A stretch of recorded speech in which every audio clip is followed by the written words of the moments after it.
दोस्तों, पूर्व मंत्री राजेंद्र गुढ़ा पर एक एफआईआर दर्ज हुई है और एफआईआर में उनके खिलाफ आरोप है कि उन्होंने राजपूत हॉस्टल में जबरन घुसने का प्रयास किया, आग लगाई, रिकॉर्ड को तहस नहस किया और 30,000 रुपए भी जला दिए। और इसके बाद में राजपूत सभा भवन में उन्होंने धरना दिया और राजपूत सभा भवन के अध्यक्ष राम सिंह चंदलाई के साथ उनकी तकरार हुई। ये तमाम चीजें सोशल मीडिया पर स्पष्ट रूप से दिख रही हैं।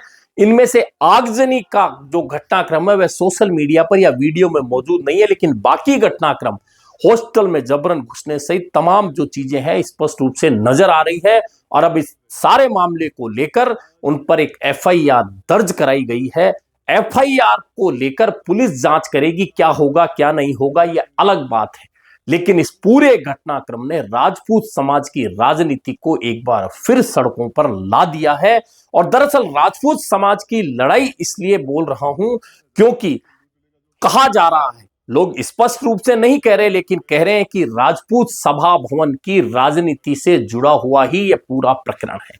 आखिरकार ऐसा क्या कारण था कि राजेंद्र गुढ़ा ने अचानक राजपूत हॉस्टल में सभा करने की अपनी जरूरत बताई? अब जरूरत बताई तो राजपूत सभा भवन चूंकि राजपूत हॉस्टल का संचालन करता है, तो राजपूत सभा भवन की ओर से उन्हें इजाजत नहीं मिली और जो राजपूत हॉस्टल के संचालक हैं उन्होंने गेट बंद कर दिया, राजेंद्र गुढ़ा को प्रवेश नहीं दिया।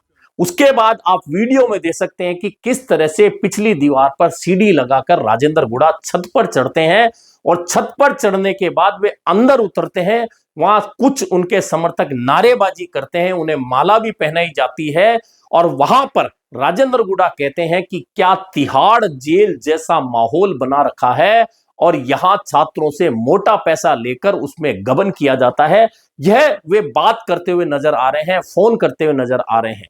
इसके बाद वे यहां से निकल कर जाते हैं और राजपूत सभा भवन में धरना देते हैं। धरना देने के बाद में उनका एक वीडियो सामने आता है जिसमें राजपूत सभा भवन के अध्यक्ष राम सिंह चंदलाई सहित सभा भवन की जो अन्य कार्यकारिणी के सदस्य हैं वे वहां मौजूद नजर आ रहे हैं और उनके साथ में तीखी तकरार ही नहीं हो रही बल्कि राजेंद्र गुढ़ा यह कहते हुए सुने जा रहे हैं कि या तो मेरा मुंह काला कर देना या फिर आपका मुंह काला कर दूंगा, यानी कि बात इस कदर आगे बढ़ गई है।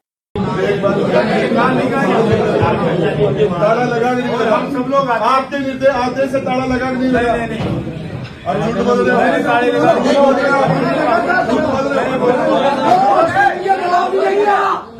ताला लगा था। अरे सुनो मेरी बात। अरे मोहन सिंह जी, मोहन सिंह जी, जोगिंदर जी, मेरी बात सुनना। ये ताले वाली बात झूठी हो जाए है ना, तो झूठी हो जाए तो मेरा काला मुंह कर देना, नहीं राम सिंह जी काला मुंह करके चढ़ा देना। अब जब उनके खिलाफ एफआईआर हो गई है, एफआईआर तब हुई है जब राजपूत सभा भवन से जुड़े जिलों की कार्यकारिणी के प्रबुद्ध जनों ने बैठक की और बैठक करके इस पूरे घटनाक्रम पर ना सिर्फ नाराजगी जताई बल्कि मुख्यमंत्री को पत्र लिखकर इस पूरे मामले में दखल देने की मांग करते हुए कहा है कि उचित कार्यवाही इस मामले में होनी चाहिए। दरअसल आपको बता दूं कि राजपूत सभा भवन ना सिर्फ जयपुर के राजपूत हॉस्टल का संचालन करता है बल्कि इसके अलावा भी अन्य जिलों में जो हॉस्टल बने हुए हैं छात्रों के लिए उनका संचालन भी राजपूत सभा करती है। और इसके अलावा राजपूत सभा के पास में कुछ महत्वपूर्ण प्रॉपर्टीज भी हैं। अब ऐसे में जब राजपूत सभा ने तो एफआईआर दर्ज नहीं कराई लेकिन राजपूत हॉस्टल के संचालक की ओर से यह एफआईआर दर्ज हुई है। एफआईआर में जो आरोप लगने हैं उनका जवाब राजेंद्र गुढ़ा देंगे, लेकिन राजपूत समाज की राजनीति के अंदर इस मामले का कितना वो आगे जाकर अंतर्द्वंद आपको देखने को मिलेगा यह बहुत स्पष्ट है। दरअसल राजेंद्र गुढ़ा को लेकर आपने कई बार सुना होगा कि सार्वजनिक मंचों से किस तरह से वे राजपूत समाज के ही कुछ जनप्रतिनिधियों को निशाना बनाते रहे। खासतौर पर राजस्थान की उप मुख्यमंत्री दिया कुमारी को लेकर राजेंद्र गुढ़ा की टिप्पणियां कई बार आपको सुनने को मिली होंगी। और जब झुंझुनू में अभी हाल ही उपचुनाव हुआ था, उसमें राजेंद्र गुडा निर्दलीय प्रत्याशी बने थे। उस दौरान भी उन्होंने किस तरह से पूर्व मंत्री रहते हुए भी वर्तमान उप मुख्यमंत्री दिया कुमारी के खिलाफ टिप्पणियां की थी, उनके विवाह पर टिप्पणियां की थी, उनके पारिवारिक बातों पर टिप्पणियां की थी। उस समय भी राजपूत समाज के कई प्रबुद्ध जनों ने यह कहा था कि इस तरह से सार्वजनिक मंच से इस तरह की टिप्पणियां करना किसी भी तरह से उचित नहीं है। इतना ही नहीं, राजेंद्र गुडा इसके अलावा भी राजपूत समाज के उन जनप्रतिनिधियों के खिलाफ सार्वजनिक रूप से बोलते रहे हैं जो कहीं ना कहीं किन्हीं राजघरानों से आते हैं और वे मंत्री या विधायक बने हुए हैं। उनके खिलाफ भी राजेंद्र गुडा की टिप्पणियां कई बार आपको सुनने को मिल जाती है। और ऐसे में एक बहुत बड़ी लॉबी राजपूत समाज से जुड़ी हुई राजेंद्र गुडा को लेकर पहले से ही नाराजगी जताती रही है। ऐसे में अब जब यह नया घटनाक्रम हो गया जिसमें जबरन राजपूत हॉस्टल में घुसकर ना सिर्फ राजेंद्र गुडा कूद कर गए और छात्रों को संबोधित भी किया, लेकिन उसके बाद का जो घटनाक्रम है जिसमें राजपूत सभा भवन के अध्यक्ष के साथ में तकरार ही नहीं की बल्कि मुंह काला करने तक की बातें आ गई। ऐसे में यह तो तय है, क्योंकि राजपूत सभा भवन जो है वह राजपूत समाज की एक प्रतिष्ठित संस्था मानी जाती है और उसमें जो अध्यक्ष पद का चुनाव होता है, अपने चुनाव जब राजपूत सभा भवन का देखा होगा तो वह बहुत बड़ा हाई प्रोफाइल चुनाव हो जाता है और कई राजघरानों से जुड़े लोग भी इस सभा भवन के अध्यक्ष बनने के इच्छुक रहे हैं और रहते आए हैं।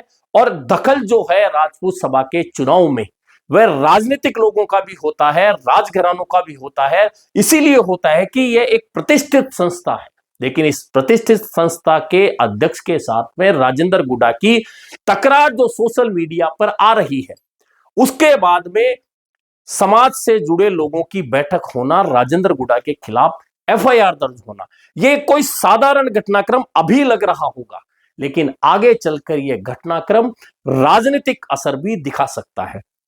क्योंकि राजपूत सभा भवन का दखल सिर्फ राजपूत संस्थाओं के तौर पर राजपूत हॉस्टल चलाने को लेकर ही नहीं है, बल्कि राजनीतिक रूप से भी इनका दखल बहुत बड़ा होता है। चूंकि मैंने पहले बताया कि बहुत सारे राजघरानों से जुड़े लोग भी राजपूत सभा भवन में दखल रखते हैं, वहां के वोटर हैं या वे अध्यक्ष बनना चाहते हैं। ऐसे में इस प्रतिष्ठित संस्था और राजेंद्र गुडा के बीच में यह तकरार जो हुआ है, यह तकरार शुरू हुई है। निश्चित है कि एक दिन में यह सब कुछ नहीं हुआ, कहीं ना कहीं पहले से कहीं कुछ ऐसे घटनाक्रम जुड़ रहे हैं। उन घटनाक्रमों को लेकर यह बात सामने आई जब राजेंद्र गुडा को हॉस्टल में जबरन घुसना पड़ा और उसके बाद धरना, उसके बाद सभा अध्यक्ष के साथ में तकरार और अब एफआईआर। यानी कि आने वाले दिनों में राजपूत समाज की यह जो लड़ाई है वह कई एंगल से लड़ी जाएगी, यह तय मान के चलिएगा। अब एफआईआर हो गई है, एफआईआर होना कोई बड़ी बात नहीं है, उस पर कार्रवाई क्या होगी बात वह है।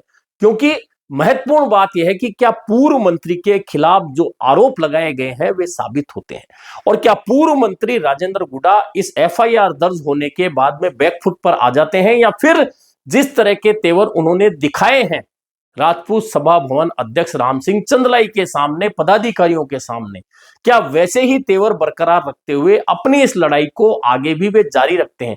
लेकिन कुल मिलाकर इस पूरे घटनाक्रम ने राजपूत समाज के अंदर आंतरिक संघर्ष की स्थिति तो पैदा कर दी है। अब यह देखना है कि राजेंद्र गुडा के साथ उस आंतरिक संघर्ष में कितने लोग राजपूत समाज के खड़े होते हैं, कौन कौन खड़े होते हैं, और दूसरे सभा भवन के साथ में कौन कौन लोग खड़े होते हैं, कितने लोग खड़े होते हैं, और आगे चलकर यह लड़ाई क्या सीधी लड़ी जाएगी या फिर समाज के लोग आकर इसमें एक समझौते की गुंजाइश जो होती है हर बार वह पैदा होती देखकर दोनों पक्षों को साथ बिठा सकते हैं। लेकिन फिलहाल राजपूत समाज की सड़कों पर आई यह लड़ाई राजनीतिक रूप से ही नहीं, आम लोगों में भी चर्चा का विषय बन गई है।